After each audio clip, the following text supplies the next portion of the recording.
बिस्मिल्लाहिर्रहमानिर्रहीम। अस्सलाम वालेकुम डियर स्टूडेंट, उम्मीद करती हूँ आप सब खैरियत से होंगे। स्टूडेंट, लास्ट लेक्चर में हमने क्लास 11 चैप्टर 7 की एक्सरसाइज 7.3 की थी, जिसका लिंक आपको डिस्क्रिप्शन में मिल जाएगा। आज हम एक्सरसाइज 7.4 करेंगे। ये इस चैप्टर की लास्ट एक्सरसाइज है और आज हमारा क्लास 11 का चैप्टर 7 इंशाल्लाह ताला मुकम्मल हो जाएगा। अब हम चलते हैं अपनी वीडियो की जानिब। Exercise 7.4 question number 1, evaluate the following. इन्हें हमने क्या करना है, एवोलेट करना है, मतलब इनका आंसर फाइंड करना है। 50C50, 50 कम्बिनेशन 50, सी किसे कहते हैं, कम्बिनेशन को कहते हैं। Solution given that 50C50, combination का फार्मूला क्या होता है, ये जो ऊपर होता है हमारा ये n होता है और ये जो बेस में होता है यह हमारा r होता है। फार्मूला क्या होता है, n का फैक्टोरियल डिवाइडेड बाय r का factorial into n minus r का फैक्टोरियल। अब n क्या है, 50 factorial divided bye 50 factorial into 50 minus 50 factorial, क्योंकि n भी 50 है r भी 50 है। 50 factorial divided bye 50 factorial, 50 minus 50 0 factorial, ये कट हो जाएंगे, 1 बचा, 0 का फैक्टोरियल 1 होता है, हमारा आंसर 1 आ गया है। पार्ट 2 इसका देखें, 100C0, solution given that 100C0 is equal to, अब 100 का फैक्टोरियल डिवाइडेड बाय r क्या है 0, 0 का फैक्टोरियल इंटू 100 माइनस 0 का फैक्टोरियल। 100 का फैक्टोरियल 100 आ गया, 0 का फैक्टोरियल 1 होता है, 100 माइनस 0 100 फैक्टोरियल, ये कैंसिल हो गए, तो आपके पास क्या बचा 1, 1 डिवाइडेड बाय 0 फैक्टोरियल 1 ही आएगा। इसका पार्ट 3 देखें आप। पार्ट 3 क्या है, 10C7, solution given that 10C7 as we know that, यहाँ पे मैंने फार्मूला लिखा है, ये स्टेप आपने ऊपर वाले क्वेश्चंस में भी करना है। As we know that formula आप लोगों ने लास्ट में लिखना होगा, उससे एक अच्छा इंप्रेशन पड़ता है एग्जामिनर पर। NCR is equal to n factorial divided by r factorial into n minus r factorial. 10C7 is equal to 10 factorial into 7 factorial, 10 minus 7 factorial. फिर हमने क्या किया, 10 का फैक्टोरियल ओपन किया, कहाँ तक ओपन करेंगे, 7 फैक्टोरियल तक, और ये माइनस होकर 3 फैक्टोरियल आ जाएगा, 7 7 कट के इन्हें मल्टीप्लाई फिर 3 का फैक्टोरियल ओपन किया, 3 2 1, तो 3 ज़ार 9, 2 4 ज़ार 8, फिर 10 3 और 4 बचे, इन्हें मल्टीप्लाई किया तो आंसर क्या आया, 120 आया है।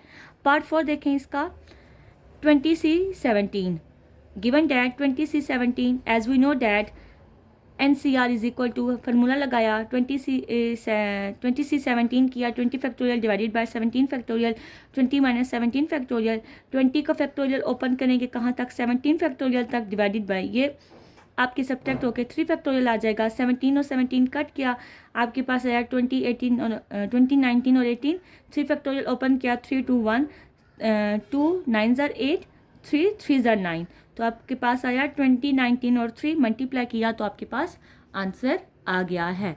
यहाँ पे आपका क्वेश्चन नंबर 1 एंड होता है। अब हम चलते हैं अपने क्वेश्चन नंबर 2 की जानिब। क्वेश्चन नंबर 2 क्या है, if 3NC2 ratio NC2 equal to 15:1 find n, हमने n को फाइंड करना है। हमने सोल्यूशन लिखा given that 3NC2 ratio NC2 is equal to 15:1। अब इसका इनका कॉम्बिनेशन ओपन करें, उसका फार्मूला लगाया, 3n factorial divided by 2 factorial into 3n minus 2 factorial ratio n factorial divided by 2 factorial into n minus 2 factorial equal to 15/1 ratio में लिखा इसको। अब यहाँ पे हम फैक्टोरियल ओपन करेंगे, 3n है ना, तो आप इसको पीछे लेके जाओगे, क्या आएगा 3n into 3n minus 1 into 3n minus 2 का फैक्टोरियल, क्योंकि नीचे 3n माइनस 2 मौजूद है, ये और ये कैंसिल हो जाएंगे। यहाँ से आप फैक्टोरियल ओपन करेंगे n minus 1 n minus 2 factorial तक, क्यों, क्योंकि नीचे n माइनस 2 फैक्टोरियल मौजूद है, ये आपस में कैंसिल हो गए। आपके पास बचा 3n into 3n minus 1 divided by 2 का फैक्टोरियल। अब देखें ये चीज़ ना रेशो में इसके नीचे आके डिवाइड होगी, और अगर हम इसको उल्टा दें तो मल्टीप्लाई हो जाएगा ना, क्योंकि वैसे भी तो हमने इसको मल्टीप्लाई करवाना है, तो ये क्या हो गया, इसको हमने उल्टा दिया है इस वाली वैल्यू को, 2n divided by n into n minus 1 equal to 15। अब यहाँ से 2 फैक्टोरियल कट गया, 3 इंटू आपके पास क्या बचा, यहाँ से ये n और n कट गया है, 3 into 3n minus 1 divided by n minus 1 equal to 15। अब यहाँ पे ये n माइनस 1 डिवाइड हो रहा है, इक्वल के उस सजा के मल्टीप्लाई हो जाएगा, और इनको मैंने अंदर मल्टीप्लाई करवा दिया है, तो आपके पास क्या आ जाएगा 3n 9n minus 3 equal to 15n minus 15, 15 दोनों के साथ मल्टीप्लाई हो गया। अब हमें n की वैल्यू चाहिए ना, तो हम एक काम करेंगे, -3 को इधर रखा और ये -15 को इधर लेके आए। 15n बड़ा है ना, तो 9n को इक्वल के उस साइड लेके चले गए। यहाँ पे प्लस है, वहाँ जाके माइनस हो जाएगा। तो आपके पास क्या आंसर आ गया है, 12 इज इक्वल टू 6n। 6 यहाँ पे मल्टीप्लाई उधर जाके डिवाइड हो जाएगा, तो n इक्वल टू 2 आपके पास आंसर आ गया है।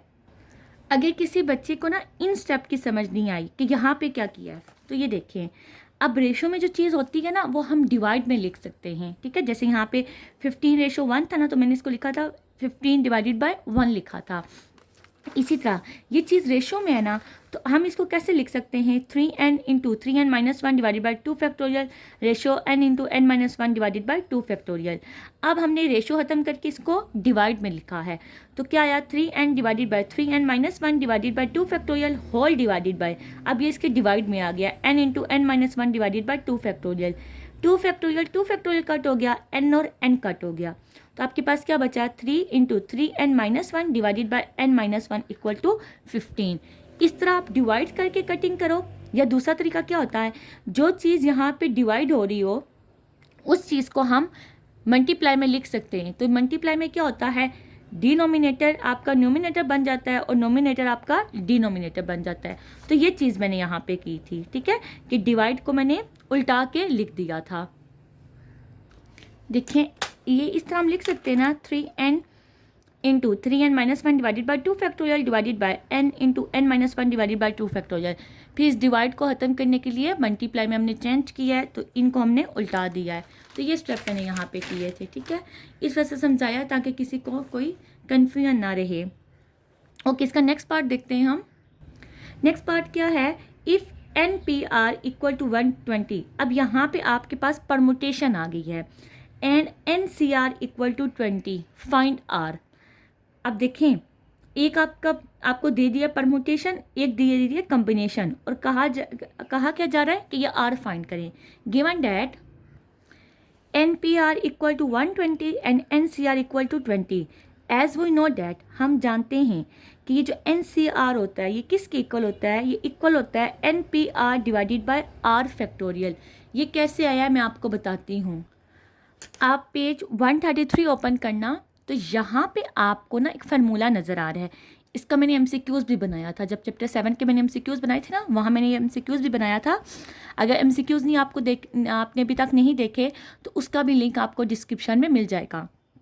अगर अभी तक आपने MCQs नहीं देखे ना, तो उसका लिंक भी आपको डिस्क्रिप्शन में मिल जाएगा। NCR multiply by R factorial किसके इक्वल होता है, इक्वल टू NPR होता है।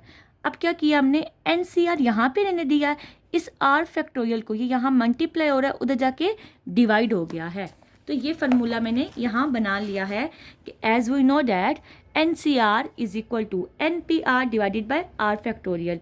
अब NCR किसके इक्वल है, 20 के इक्वल है, इक्वल टू NPR किसके इक्वल है, 120 के इक्वल है, डिवाइडेड बाय R फैक्टोरियल। अब देखें, R फैक्टोरियल यहाँ पे ना हमें इसकी R की वैल्यू चाहिए ना, R फैक्टोरियल यहाँ पे डिवाइड हो रहा है, उधर जाके मल्टीप्लाई हो जाएगा, 20 यहाँ पे मल्टीप्लाई हो रहा है, इधर आके डिवाइड हो जाएगा।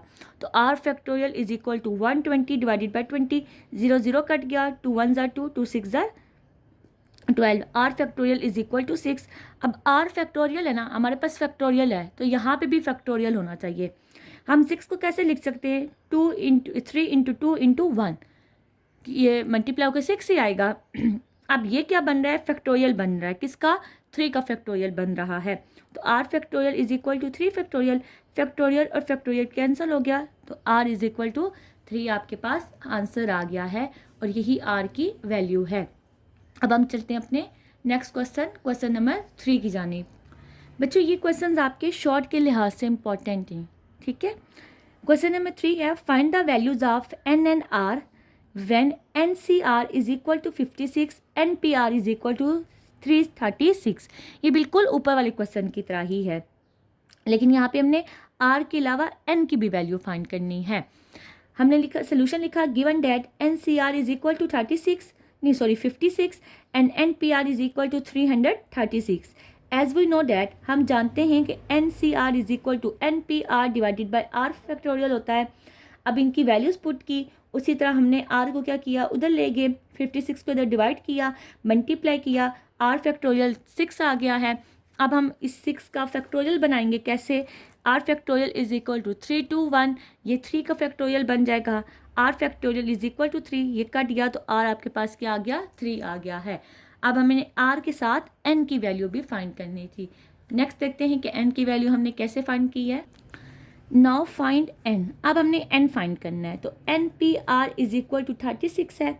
अब r की वैल्यू आ गई है ना, तो हम क्या करेंगे, r की वैल्यू पुट करेंगे, N P 3 is equal to 336।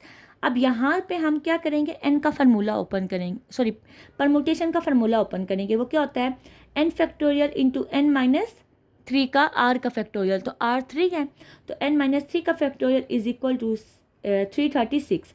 अब मैं इस n का फैक्टोरियल ओपन करती हूँ, n minus 1, n minus 2, n minus 3 factorial तक जाऊँगी, क्योंकि डिनोमिनेटर में n माइनस 3 मौजूद है। ये कैंसिल हो गए, इक्वल टू 336 इसी तरह आ गया। अब देखिए यहाँ पे हमारे पास ना क्या आ गया है, 3 मल्टीपल आ गए, n minus 1, n minus 2 equal to 336। अब मैंने आपको बताया हुआ है कि अगर यहाँ पे 3 मल्टीपल है तो यहाँ पे भी 3 मल्टीपल होने चाहिए। और आप कैसे करते हो, 3 नंबर्स को रख के मल्टीप्लाई करना शुरू करते हैं, और जब आपके पास आंसर आता है तो सबसे बड़ा लिखते हैं, फिर उससे छोटा और फिर उससे छोटा लिखते हैं। तो n किसके इक्वल आ जाएगा, 8 के इक्वल आ जाएगा। सबसे बड़ी वैल्यू को सबसे बड़ी वैल्यू के इक्वल रखते हैं, ताकि बाकी दोनों वैल्यू लेना तो प्लस माइनस करके आपके पास n की वही वैल्यू बने जो बड़ी वैल्यू की वैल्यू आई है, ठीक है, बड़े नंबर की वैल्यू आई है। इसके बाद हम देखते हैं इसका पार्ट 2। इसका जो पार्ट 2 है वो आपका लॉन्ग के लिहाज से इम्पॉर्टेंट है, तो इसे ज़रा ना मार्क कर लें, ठीक है। क्या है आपके पास part 2, n minus 1 C R minus 1 ratio n C R ratio n plus 1 into C R plus 1 equal to 137। बच्चों आपकी बुक में ना मिस्टेक है, यहाँ पे इन्होंने NCR रेशो NCR ही दिया हुआ है, तो यहाँ पे +1 आता है, ठीक है, ये आप लोग लगा लें, सही कर लें इसको। पेपर में आपकी ना मिस्टेक नहीं आएगी, पेपर में आपको क्वेश्चन ठीक आएगा। Equal to 1:3:7। Solution given that, जो गिवन है हमने वो लिखा है। पहले हम क्या कंसीडर करेंगे, पहले हम ना पहली दो वैल्यू लिखेंगे। First we consider n-1 CR-1 ratio NCR equal to 1:3, क्योंकि पहले दो रेशो ली हैं तो इधर से भी नंबर्स की भी पहले दोनों रेशो ली हैं। As we know that NCR is equal to n factorial divided by r factorial into n minus r factorial. अब इसके ऊपर जब हम कम्बिनेशन का फार्मूला लगाएंगे तो n क्या है, n-1 है, n-1 का फैक्टोरियल डिवाइडेड बाय r क्या है, r-1 है, तो r-1 का फैक्टोरियल इंटू n क्या है, n-1 है, माइनस r क्या है, r-1 है, तो ये माइनस होने की वजह से ना ये क्या हो जाएगा, -r + 1 फैक्टोरियल इक्वल टू आपके पास क्या आएगा, n का factorial divided by r factorial into n minus r का फैक्टोरियल इक्वल टू 1:3 आ गया है। इसके बाद आप क्या करेंगे, अब यहाँ पे आप n का ये तो कटिंग हो के आपके पास क्या आ गई, n-1 का फैक्टोरियल डिवाइडेड बाय r-1 का factorial into n minus r का फैक्टोरियल रेशो n का factorial divided by n minus r का factorial into n minus r का फैक्टोरियल इक्वल टू 1/3 आ गया। इस रेशो को हमने डिवाइड में लिख दिया है। अब वही बात है, ये रेशो क्या हो रही है, ये रेशो में ना इसको हमने डिवाइड में लिखना होगा। डिवाइड में लिखने के बाद हम इसको मल्टीप्लाई में चेंज कर सकते हैं ना, तो मैंने डायरेक्ट मल्टीप्लाई कर दिया है। n-1 का फैक्टोरियल डिवाइडेड बाय r-1 का factorial into n minus r का factorial multiply r factorial into n minus r का फैक्टोरियल डिवाइडेड बाय n का फैक्टोरियल। अब यहाँ से ये और ये कैंसिल हो गए हैं। आपके पास क्या बचा, आपके पास बचा n-1 का फैक्टोरियल डिवाइडेड बाय r-1 का फैक्टोरियल मल्टीप्लाई r फैक्टोरियल है ना, तो हम इसको ओपन कर सकते हैं, r फैक्टोरियल इंटू r-1 का फैक्टोरियल डिवाइडेड बाय, क्योंकि यहाँ पे r-1 का फैक्टोरियल है, n का फैक्टोरियल है ना, n का फैक्टोरियल हम ओपन कर सकते हैं, n इंटू n-1 का फैक्टोरियल, यहाँ पे मैंने इक्वल नहीं लगाया, इक्वल टू 1/3 आता है। अब ये कैंसिल हो जाएगा और यहाँ से ये कैंसिल हो गया। आपके पास क्या बचा, r/n बचा, r/n is equal to 1/3, n is equal to 3r। आपके पास n क्या आ गया है, n इक्वल टू 3r आ गया। इसको आपने इक्वेशन 1 का नाम दिया है, क्यों, क्योंकि अभी दोनों अननोन है, हमें किसी भी एक की वैल्यू नहीं पता। अब हम क्या करेंगे, अब हम नेक्स्ट दो रेशोज़ लेंगे, ठीक है। पहले हमने ये रेशो ली थी, ये और ये नंबर लिए थे, अब हम ये और ये रेशो लेंगे और ये नंबर लेंगे, ठीक है। अगले 2 रेशो लेंगे ना तो नंबर भी अगले 2 ही लेंगे। तो मैंने क्या किया, now consider NCR ratio n+1 CR+1 equal to 3:7। आपके पास क्या आया, वही आपने फार्मूला लगा दिया, n divided by r n-r ratio n+1 divided by r+1 into n+1 r-1 equal to 3/7। अब यहाँ पे आपने एज इट इज़ लिखा, ये कटिंग करने के बाद आपने जो बचा वो लिख दिया, यहाँ पे इक्वल टू 3/7 आता है, मैंने नहीं लिखा, आप लिख लेना, n डिवाइडेड बाय, अब देखें r, अब देखें ये डिवाइड हो रहा था ना, अब मैंने इसको क्या किया, मल्टीप्लाई में चेंज कर दिया, तो इनका रेसिप्रोकल लिख दिया है, n-r into r+1 divided by n+1, ये n-r आपस में कट हो गए, इक्वल टू 3/7 आ गया। अब n डिवाइडेड बाई r, अब r+1 है ना, आपने क्या किया, इसे क्लोज किया है, ठीक है, सॉरी इसे ओपन किया है, तो r+1 बड़ा नंबर है, हमने हमेशा बड़े से छोटे की तरफ जाना होता है, तो r+1 से छोटा नंबर क्या होगा, r होगा ना, तो r तक हम गए क्योंकि यहाँ पे r मौजूद था, यहाँ पे n+1 है, तो n+1 से छोटा नंबर क्या होगा, n होगा, फिर उससे छोटा नंबर n-1 होता है, ठीक है। तो n+1 इंटू n किया, अब यहाँ से r और r कट गया, यहाँ से n और n कट गया, आपके पास क्या बचा, r+1 divided by n+1 equal to 3/7। अब क्रॉस मल्टीप्लाई कर दे, 7 इधर मल्टीप्लाई हो गया है, तो क्या आ गया है, 7r+1 इक्वल टू 3n+1। अब आपके पास क्या आ गया है, मल्टीप्लाई कर दिया, 7r+7 इक्वल टू 3n+7। अब आप क्या करें, आप यहाँ इधर 3 ले आए, 7r+7 - 3 is equal to 3n। अब आपने यहाँ से क्या किया, प्लस माइनस कर दिया, 7r+4 इज इक्वल टू 3। अब देखें n हमारे पास क्या आया था, इक्वेशन 1 में देखें, तो इक्वेशन 1 देखें तो n हमारे पास क्या था, 3r आया था, तो अब हम क्या करेंगे, n की जगह 3r पुट कर देंगे, तो आपके पास क्या आ गया, 7r+4 equal to 3 into 3r, 7r+4 is equal to 9r। अब हमें r की वैल्यू चाहिए, ये 4 इधर ही रहेगा क्योंकि 7r छोटा है ना, तो इसको इक्वल के उस साइड लेके जाएंगे, तो क्या हो जाएगा, -7r हो गया, प्लस माइनस किया, 4 इज इक्वल टू 2r। अब यहाँ पे 2 मल्टीप्लाई हो रहा है, जाके डिवाइड हो जाएगा, तो r की वैल्यू क्या आ गई है, 2 आ गई है। अब इस r की वैल्यू को हम कहाँ पुट करेंगे, इस r की वैल्यू को हम इक्वेशन 1 में पुट करेंगे, तो हमारे पास n की वैल्यू भी आ जाएगी। तो यहाँ पे मैंने लिखा है put r equal to 2 in equation 1, n is equal to 3r था, n is equal to 3 into 2 हो गया, n इज इक्वल टू 6। ये आपके पास क्या आ गया है, आंसर आ गया है। अब हम चलते हैं अपने नेक्स्ट क्वेश्चन की जानिब, क्वेश्चन नंबर 7। क्वेश्चन नंबर 7 देखिए क्या है, find the number of possible arrangements of vowel letters from the English alphabets, कि आप क्या करें, पॉसिबल अरेंजमेंट आप फाइंड करें किनकी जो वोवल लेटर्स होते हैं इंग्लिश अल्फ़ाबेट में, वो कितने होते हैं, आपके 5 होते हैं, ठीक है। अब कल हमने अरेंजमेंट के क्वेश्चंस किए थे, जहाँ पे हम देखते हैं कि जब हमारे पास कोई वर्ड आता है तो उसमें रिपीटेड वर्ड्स कितने होते हैं। ये कल मुझसे एक बच्ची ने ना सवाल भी किया था टिकटॉक पे कि टीचर अगर हमारे पास ऐसा नंबर आ जाए जिसमें हमारे पास रिपीटेड नंबर ना हो तो आप क्या करते हैं, मैंने कहा था कि आप सिंपल नंबर्स को गिनो और उन्हीं का फैक्टोरियल ले लो, तो रिपीटेड नंबर तो वॉवल्स में होते ही नहीं है, तो total vowel letter is equal to 5, possible arrangement is equal to 5 factorial, और क्या आ जाएगा, 120 आंसर आ गया है। इतना आसान सा था, तो ये 2 नंबर का ना आपका आ सकता है। अब हम चलते हैं नेक्स्ट क्वेश्चन की जानिब। अच्छा बच्चों, एक बात याद रखना, स्टेटमेंट के क्वेश्चंस में जिन क्वेश्चंस की स्टेटमेंट लंबी होती है ना, बहुत लेंथी होती है, वो क्वेश्चंस आपके पेपर में कभी भी नहीं आते। पेपर में हमेशा शॉर्ट जो स्टेटमेंट वाले क्वेश्चंस होते हैं ना, वो आते हैं। जैसे ये देखें, क्वेश्चन नंबर 7 की जो स्टेटमेंट है वो काफ़ी शॉर्ट है, और क्वेश्चन नंबर 8 की जो स्टेटमेंट है वो काफ़ी लॉन्ग है, तो इसके आने की ना प्रोबेबिलिटी बहुत कम है, ठीक है, इसके आने के चांसेस काफ़ी कम है। फिर भी सिलेबस में शामिल तो हम देख लेंगे, अगर आ गया तो फिर। क्वेश्चन देखें क्या है, in how many ways 3 dishes of desi foods and 2 dishes of Chinese foods be selected from 6 dishes of desi food and 8 dishes of Chinese food. अब देखें, आप कहीं ना मिसाल के तौर पर कहीं शादी पे चले गए हैं, ठीक है, वहाँ पे आपको ना जो आपके आगे डिशेस रखी गई हैं ना, उनमें जो देसी डिशेज़ है ना वो 6 हैं और जो चाइनीज डिशेज़ है ना वो 8 हैं। अब उस शादी में ना रूल है खाने का कि आप ना 3 डिशेस जो ले सकते हैं वो देसी ले सकते हैं और 2 जो डिशेस ले सकते हैं वो चाइनीज़ ले सकते हैं। अब आपके पास कितने पॉसिबल वेज हैं, ठीक है, कि आप 3 चाइनीज़ डिशेस सेलेक्ट करें कोई सी और 3 आप नहीं 3 देसी डिशेस सेलेक्ट करें और 2 चाइनीज़ डिशेस सेलेक्ट करें उन टोटल डिशेस में से, ठीक है।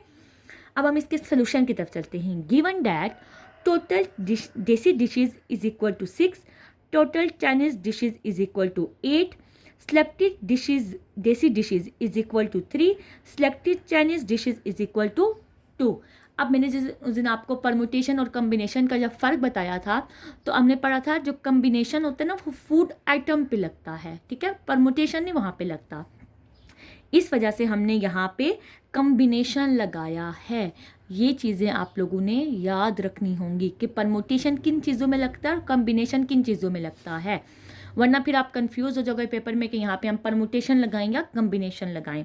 Possible arrangement is equal to आप 6C3 जो आपकी देसी डिशेज़ हैं वो लिखी, कम्बिनेशन कितनी सेलेक्ट कर सकते हैं 3, तो वो 3 आपकी बेस में गया, मल्टीप्लाई बाय चाइनीज़ डिशेज़ कितनी है 8, 8C2 किया आपने।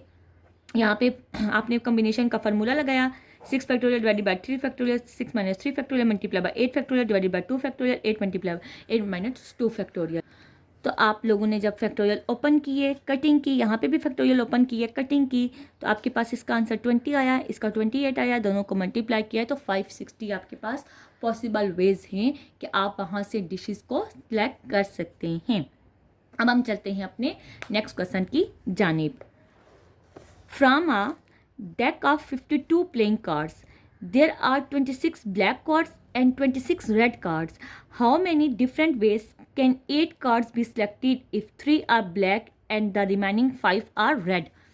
अच्छा बच्चों, ये क्वेश्चन आपका इंपॉर्टेंट है। ये मैंने यहाँ रजिस्टर पे लिखा है तो इसकी स्टेटमेंट लंबी हो रही है, आप स्टेटमेंट बुक से चेक करना, ठीक है, क्योंकि वो आपका कंप्यूटराइज पेपर बनाते हैं ना तो वहाँ पे स्टेटमेंट छोटी हो जाती हैं, कुछ की काफ़ी बड़ी हैं, बुक में भी बड़ी हैं, तो आप लोगों ने बुक से स्टेटमेंट देखनी है, रजिस्टर से मत देखना प्लीज़, भला होगा। अच्छा, क्वेश्चन नंबर 9 में वो कह रहे हैं कि आपके पास 52 प्लेइंग कार्ड्स हैं। ये कार्ड्स जो होते हैं ना ये ताश के पत्तों को कहते हैं, ठीक है, उसके पत्तों को डेक ऑफ कहते हैं, ठीक है, कार्ड्स कहते हैं। अब वहाँ पे टोटल जो होते हैं ना 26 जो नंबर होते हैं ना, जो कार्ड्स होते हैं वो ब्लैक होते हैं और 26 कार्ड रेड होते हैं। अब वो ये कहने हैं कि कितने आप वे से कार्ड सेलेक्ट कर सकते हो, ठीक है। आपने टोटल उन 56 में से ना, सॉरी 52 में से टोटल आपने 8 कार्ड सेलेक्ट करने हैं, 8 कार्ड आपने वहाँ से उठाने हैं।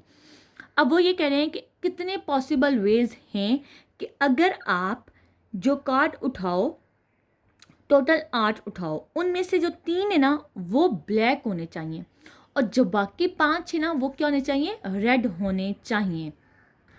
अब देखें यहाँ पे आपके ना कलर्स की बात की जा रही है, रेड और ब्लैक कलर की बात की जा रही है, तो जब आपकी जस्ट कलर्स की बात कर दी जाए तब भी क्या आता था, आपका कॉम्बिनेशन ही आता था। तो यहाँ पे हम कॉम्बिनेशन ही लगाएंगे। क्या है, total cards is equal to 56, total red cards is equal to 26, total black card is equal to 26। Selected red card हमने कितने सेलेक्ट करने हैं, 5 करने हैं, और जो ब्लैक कार्ड है सिलेक्टेड ब्लैक कार्ड्स वो कितने करने हैं, 3 करने हैं। Possible ways is equal to 20, देखें 26C। अब रेड के लिए हम क्या लगा देंगे, 5 लगा देंगे मल्टीप्लाई बाय 26C। ब्लैक के लिए हम 3 ले लेंगे, ठीक है। इनकी ना जो ऊपर वाले नंबर हैं वो सेम रहेंगे, ये बेस में नंबर चेंज हो जाएंगे। ये बता रहेगा कि हमने रेड कार्ड का कम्बिनेशन है, ये बता रहा होगा ये ब्लैक कार्ड का कम्बिनेशन है। ओपन करेंगे कम्बिनेशन का फार्मूला, इसे सॉल्व करेंगे। सॉल्व करने के बाद पता नहीं मैंने इसका आंसर क्यों नहीं लिखा, चलें आप इसको मज़ीद नेक्स्ट सॉल्व करके इसका आंसर लिख लीजिएगा। अब हम चलते हैं नेक्स्ट क्वेश्चन की जानिब। नेक्स्ट क्वेश्चन है, अ bag contain 8 red balls and 7 green balls, find the total numbers of possible ways in which 5 balls are selected in a way, 3 red and 2 green balls. अब देखिए टोटल जो red बाल हैं आपके पास कितनी है, 8 हैं। उसमें से सिलेक्ट कितनी करनी है, रेड 3 सिलेक्ट करनी है। टोटल बाल आपके पास ग्रीन कितनी है, 7 है। सिलेक्ट कितनी करनी है, ग्रीन 2 सिलेक्ट करनी है। अब देखिए बॉल्स की बात आ गई है। तो जो हमने पढ़ा था ना कॉम्बिनेशन और परमुटेशन में, क्या पढ़ा था हमने परमुटेशन में कि आप जब बॉल ऑफ डिफरेंट कलर आएगा तब आप परमुटेशन लगाओगे, लेकिन यहाँ पे मैं कॉम्बिनेशन लगा रही हूँ। अब आप कहोगे टीचर ये क्या बात हुई है, क्या आपने हमें तो कहा है कि जब बॉल्स आएंगी तो हम परमुटेशन लगाएंगे, लेकिन आप यहाँ कॉम्बिनेशन लगा रही हैं, क्यों लगा रहे हैं?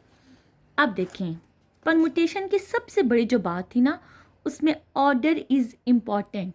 परमुटेशन में ऑर्डर बहुत अहमियत रखता है, कॉम्बिनेशन में ऑर्डर इज़ नॉट इम्पॉर्टेंट।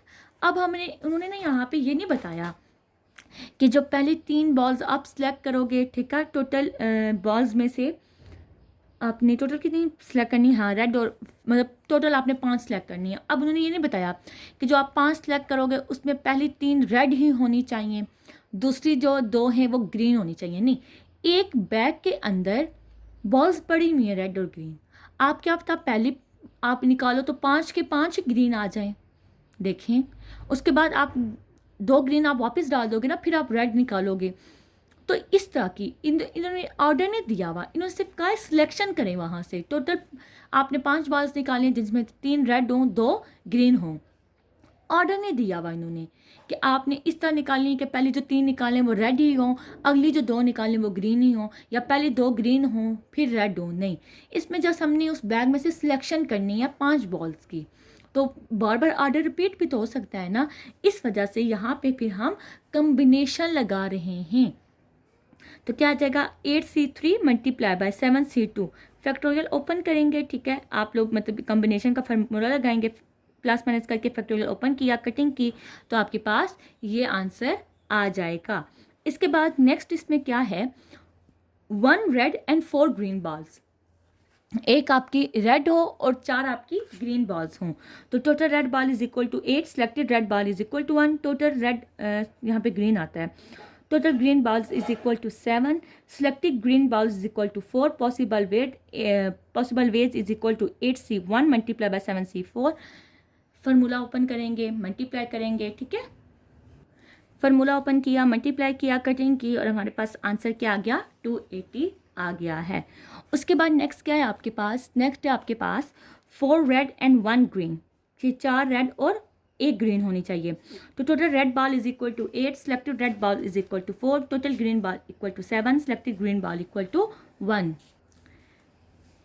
वही बात है, कम्बिनेशन का फार्मूला आपने लगाया, ठीक है, कम्बिनेशन बनाया, उसका फार्मूला ओपन किया, कटिंग की, कटिंग करने के बाद आपके पास आंसर आ जाएगा 490। नेक्स्ट देखिए ऑल रेड बॉल, 5 के 5 रेड बॉल्स होने चाहिए भाई। अब ग्रीन खत्म ही कर दिए।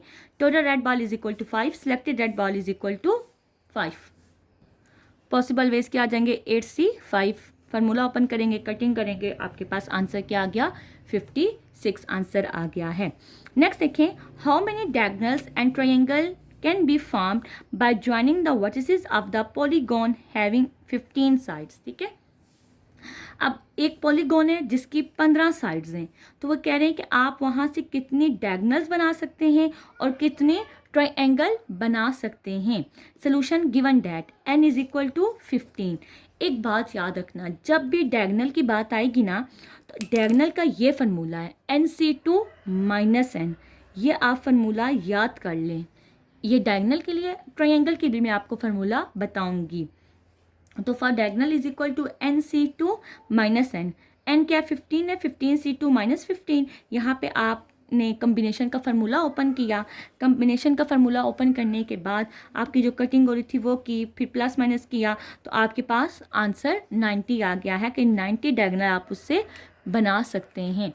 उसके बाद क्या है, फॉर ट्रायंगल, ट्रायंगल के लिए ये फार्मूला है NC3, तो आपके पास ये पक्का है, यहाँ 3 ही आएगा। क्यों, क्योंकि ट्रायंगल की तो 3 साइड्स होती हैं ना, इस वजह से।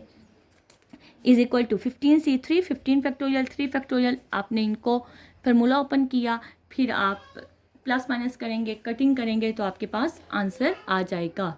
तो कटिंग करके आपके पास आंसर क्या आ गया, 455 आ गया है। नेक्स्ट इसका क्वेश्चन देखें, क्या question number 12, find the number of sides of polygon if the number of its diagonal is 104। हमें पीछे ना डायगोनल्स दी गई थी, ठीक है, सॉरी पॉलीगॉन की साइड्स दी गई थी, हमने डायगोनल फाइंड की थी। अब हमें क्या दिया गया, डायगोनल दी गई है और हमने पॉलीगॉन की साइड्स फाइंड करनी है कि कितनी हम कर सकते हैं। Five diagonals is equal to NC2 minus n, ये हमने फार्मूला लगाया, क्योंकि फार्मूला तो आपको पता है, मैंने पहले कहा था कि फार्मूला ये इसका पक्का है। फॉर डायगोनल्स कितनी है, 104 है ना, इज इक्वल टू, अब यहाँ पे हम कम्बिनेशन का फार्मूला ओपन करेंगे तो क्या है, n factorial divided by 2 factorial into n minus 2 factorial minus n। 104 is equal to n factorial open करेंगे n माइनस 1 n माइनस 2 का फैक्टोरियल, क्योंकि n माइनस 2 डिनोमिनेटर में मौजूद है, ये कट हो जाएगा, आपके पास बचेगा n into n minus 1 divided by 2 minus n। अब आप क्या करें, 2 का फैक्टोरियल ना 2 ही आता है। अब आप क्या करेंगे, एलसीएम लेंगे, एलसीएम लिया तो यहाँ पे 2n आ गया, ये आपस में मल्टीप्लाई हो गए, तो आपके पास आ गया 104 is equal to n square minus n minus 2n divided by 2। 2 यहाँ मल्टीप्लाई डिवाइड हो रहा है, उधर जाके मल्टीप्लाई हो जाएगा, तो 208 is equal to n square minus 3n आ गया है। अब 208 को आप इक्वल की इस साइड लेके आ जाएं तो आपके पास आ जाएगा n square minus 3n minus 208 equal to 0। तो ये क्या बन गई, आपके पास एक क्वाड्रेटिक इक्वेशन बन गई है। अब आप इसको सॉल्व करेंगे।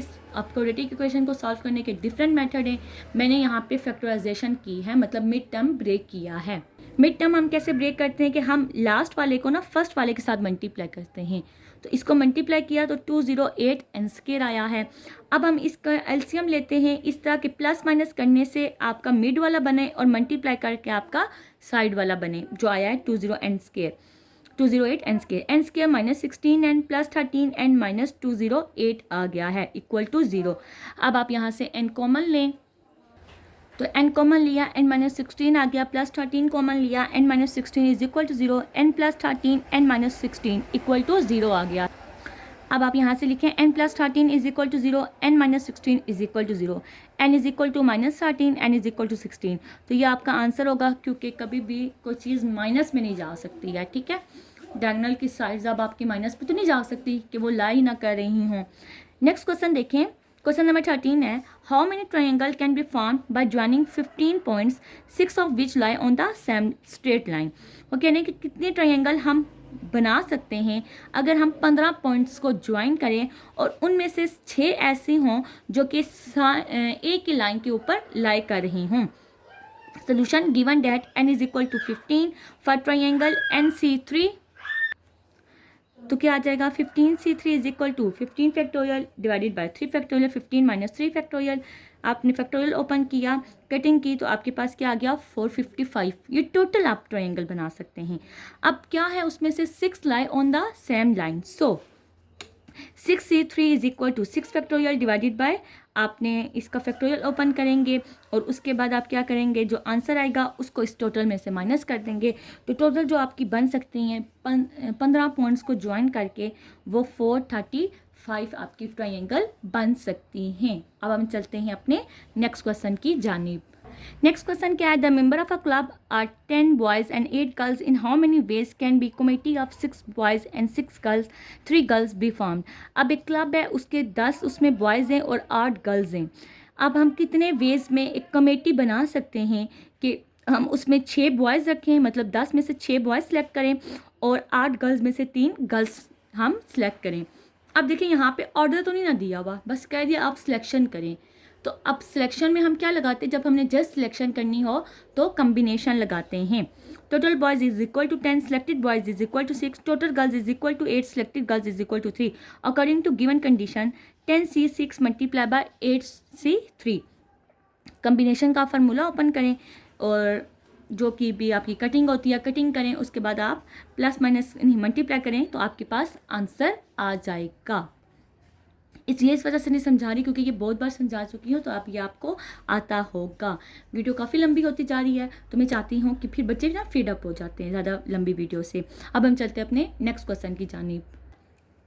How many committee of 7 members can be chosen from a group of 10 person when each committee must include 2 particular person. वो ये कह रहे हैं कि आप एक committee, how many committee of 7 members, can be chosen from a group of, एक group है 10 लोगों का जिसमें से आपने कमेटी बनानी है, उसमें 7 मेंबर होने चाहिए और हर कमेटी में ना आपके 2 पार्टिकुलर पर्सन होने ही चाहिए, उनको आप चेंज नहीं करोगे, उन्हें आपने सिलेक्ट करना ही करना है, ठीक है। तो अब क्या हो जाएगा आपके पास, total person is equal to 10, selected person 7 करने हैं, for 2 particular person equal to 2 not the given person become, अब जो 2 तो हमने सेलेक्ट करने ही करने हैं ना, उसके अलावा बाकी कितने बचेंगे, टोटल हमने 7 सेलेक्ट करने हैं जिनमें से 2 लाजमी हैं, वो पर्ची हैं, ठीक है, उनकी सिफारिश हुई है कि भाई ये 2 आप लोगों ने हर हाल में चूज़ करने ही करने होंगे। पीछे कितने बचेंगे, 5, और 5 हम रैंडमली सिलेक्ट करेंगे, कोई इनका ऑर्डर नहीं दिया हुआ, तो उसके लिए फिर क्या लगाएंगे, कम्बिनेशन। तो अब कितने रह जाएंगे आपके पास, 5 रह जाएंगे, तो total combination is equal to NCR 8C5। Combination का फार्मूला ओपन करेंगे तो आपके पास आंसर आ जाएगा 56। नेक्स्ट देखें, in how many ways can a cricket team of 11 player be selected out of 17 players, ये आपका इंपॉर्टेंट है, ठीक है। How many of them will include a particular player, अब देखें कि आपने टोटल 17 प्लेयर्स हैं, उनमें से आपने 11 प्लेयर्स को क्या करना है, सिलेक्ट करना है, और एक प्लेयर जो होगा वो पर्टिकुलर प्लेयर होगा, उसको आपने लाजमी सिलेक्ट करना ही करना है। जैसे कप्तान हो गया, अब ऐसा तो नहीं हो सकता ना कप्तान को अंपायर बिठाएं और बाकी टीम को कहें जाओ कि तुम मैच खेलो, तो कप्तान कोई भी सिचुएशन हो वो हमेशा सिलेक्ट होता ही होता है। तो अब कप्तान को निकाल दो तो 11 में से पीछे कितने बचेंगे, 10 बचेंगे। तो अब आपने जो कम्बिनेशन बनाना है 17 में से आपने कितने सिलेक्ट करने होंगे। अच्छा, ये ना आप यहाँ से ना करें, ये थोड़ा आपका लंबा हो जाएगा, मैं आपको डायरेक्ट बताती हूँ, क्योंकि एक तो हमने सिलेक्ट करना ही करना ना, तो 17 में से एक तो निकाल दो, पीछे कितने बचे आपके, पीछे बच गए आपके 16 खिलाड़ी। 16 खिलाड़ी में से आपने जो सिलेक्ट करने हैं, क्योंकि एक तो सिलेक्ट हो ही चुका है ना, कप्तान तो सिलेक्ट है ही है, पीछे कितने बचे, 10 टोटल, ठीक है, 11 सिलेक्ट करने थे, कप्तान तो सिलेक्ट हो गया, पीछे 10 बचे हैं। तो केस 2 आपका लगेगा n is equal to 16, r is equal to 11, total ways NCR equal to 16 C 10, formula लगाएंगे, कम्बिनेशन का फार्मूला ओपन किया, जो कटिंग होती थी कटिंग की, तो आपके पास आंसर आ जाएगा। अच्छा, आपकी बुक में ना दोनों केस किए हुए हैं कि आप ना पार्टिकुलर पर्सन को सिलेक्ट ना करें, जबकि क्वेश्चन में यही कहा है कि एक पर्टिकुलर पर्सन आपने सिलेक्ट करना ही करना है। तो फिर उसके लिए आप क्या करेंगे, जब आप उस पर्टिकुलर पर्सन को सिलेक्ट ना करो, ठीक है, आपका कप्तान को नहीं सिलेक्ट करते, तो टोटल प्लेयर 17 है, टू बी सिलेक्टेड 11 है, तो NCR 17C 11 करोगे, इसको हल करोगे तो आपके पास आंसर आ जाएगा, जो कि आपका बनता है 12,376। और यहाँ से आपके पास अगर आप ये वाला केस लगाओ डायरेक्ट के एक तो सिलेक्ट करना ही करना है, तो फिर आपका ये आंसर आता है। अब हम चलते हैं अपने नेक्स्ट क्वेश्चन की जानिब। अब देखिए, जो मैं आपको ना स्टेटमेंट की बात कर रही थी, देखिए आपका 19 और क्वेश्चन नंबर 20, इनकी स्टेटमेंट बहुत बड़ी है, तो इस तरह के स्टेटमेंट के क्वेश्चन पेपर में आने के चांसेस 0% होते हैं, लेकिन अब दिया हुआ है तो हम समझ लेते हैं, ठीक है। आप क्या कह रहे हैं, consider a cryptography system that generate 8 character password, each character in the password can be either a lower case letter A to F or a digit 0 to 5. How many password be generated if each password must contain exactly 5 lowercase letter and 3 digit? अब देखो, जब आप ना ऐसे ना Facebook बनाते हैं या टिकटॉक अकाउंट बनाते हैं, तो वहाँ पे क्या आता है कि आप ना एक पासवर्ड 8 करेक्टर का पासवर्ड सेलेक्ट करें, जिसमें से इतने लोअर केस होने चाहिए, इतने आपके अपर केस होने चाहिए, इतना ये होना चाहिए, फलां फलां फलां, वो आपको दिया होता है। अब आप ये कह रहे हैं कि आपके पास जो इंग्लिश अल्फ़ाबेट लेटर है, लोअर केस लेटर, वो A से F तक हैं, और जो डिजिट है वो 0 से 5 तक हैं। अब वो कह रहे हैं कि आप कितने जो आप पासवर्ड बना सकते हैं अगर हर पासवर्ड 5 लोअर केस लेटर ले और 3 डिजिट ले, टोटल करेक्टर उसमें 8 होने चाहिए। 5 आपने लोअर केस लेटर लेने होंगे और 3 उसमें डिजिट लेने होंगे। अब इसका पार्ट भी दिए हुए हैं। पार्ट ए क्या है, विद रेपिटेशन अलाउड, रेपिटेशन इसमें अलाउ है, तो lower case letter A to F है, तो अब A से गिने आप लेटर, तो A B C D E F, total कितने लेटर्स बनेंगे आपके, 6 बनेंगे। डिजिट्स कितने, 0 से 5, अगर आप डिजिट्स पे गिने ना 0 1 2 3 4 5, तो ये भी 6 ही बनते हैं। तो लेटर भी सिलेक्टेड कितने करने हैं, 6 में से आपने 5 लेटर सेलेक्ट करने हैं। डिजिट्स कितने हैं, 6 हैं, 6 में से आपने 3 डिजिट्स आपने क्या करने होंगे, सिलेक्ट करने होंगे। अब आप क्या करोगे, टोटल कैरेक्टर इन पासवर्ड कितने हैं, 8 हैं, और जो टोटल आपने पासवर्ड बनाना है कैरेक्टर्स का, वो आपने 8 का बनाना है। तो ऑप्शन फॉर लेटर्स, लेटर्स के लिए क्या ऑप्शन होगा, 8C5। आप इसका कॉम्बिनेशन बनाएंगे, ठीक है, ओपन करेंगे 56 आया। ऑप्शन फॉर डिजिट्स, डिजिट्स के लिए क्या ऑप्शन है आपके पास, 8C3। आपने फार्मूला लगाया, आपके पास 56 आएगा। For each 5 letters there are 6 option, हर 5 लेटर्स के लिए आपके पास 6 ऑप्शन हैं। So number of password is equal to 56 multiply 5 की 6 की पावर 5 मल्टीप्लाई बाय 6 की पावर 3, क्योंकि आपके पास टोटल जो लेटर्स हैं वो कितने हैं, 6 हैं। आपने उसमें से सेलेक्ट कितने करने होंगे, 5 करने होंगे। टोटल जो डिजिट्स हैं वो 6 हैं। डिजिट्स में से आपने जो डिजिट्स सेलेक्ट करने वो 3 हैं। तो इनकी हमने पावर्स ले ली, इनको मल्टीप्लाई किया, तो हमारे पास इतने पॉसिबल वेज आ जाएंगे कि हम एक 8 लेटर का कैरेक्टर बना सकते हैं जिसमें रेपिटेशन अलाउड है, ठीक है। नेक्स्ट हम देखते हैं इसका पार्ट बी, विदाउट रेपिटेशन। जब रेपिटेशन नहीं होगी, उसमें ऑर्डर इंपॉर्टेंट होगा, फिर हम परमुटेशन लगाते हैं। 56 multiply by 6P5 multiply by 6P3, तो आपके पास ये आंसर आ जाएगा, ठीक है। रेपिटेशन अलाउड है ना, इस वजह से हमने यहाँ पे पावर ले लिया है कि 6 की पावर 5 इंटू 6 की पावर 3, ये हमने क्या किया, इसकी पावर ले ली है। रेपिटेशन हमें अलाउड थी, क्योंकि हम बार बार तो डिजिट्स रिपीट भी तो कर सकते हैं ना, इस वजह से। क्वेश्चन नंबर 20 है, on defence day teacher 1 compiles a list of 10 student distinct national song while teacher 2 prepare a separate list of 10 different national song with no overlap between 2 list. The principal needs to select 3 songs from teacher 1 list and 3 song from teacher 2 list. Determine the number of possible selections method when the order sequence of selected song is important. देखें, अब defence day है, teachers ने list तैयार की है, एक ने भी 10 सॉन्ग नेशनल सॉन्ग लिखे हैं और एक दूसरी ने भी नेशनल सॉन्ग लिखे हैं। अब जो टोटल 20 हो गए और 20 में भी कोई नेशनल सॉन्ग क्या हो रहा है, रिपीट नहीं हो रहा है, ओवरलैप नहीं कर रहा कि जो एक ने सिलेक्ट किया वही दूसरी ने भी सिलेक्ट किया, और ऐसा कोई इसमें पॉसिबल वे नहीं है। वो कह रहे हैं कि अब प्रिंसिपल ने लिस्ट 1 से भी 3 सॉन्ग सेलेक्ट करने हैं और लिस्ट 2 से भी 3 सॉन्ग ना सेलेक्ट करने हैं।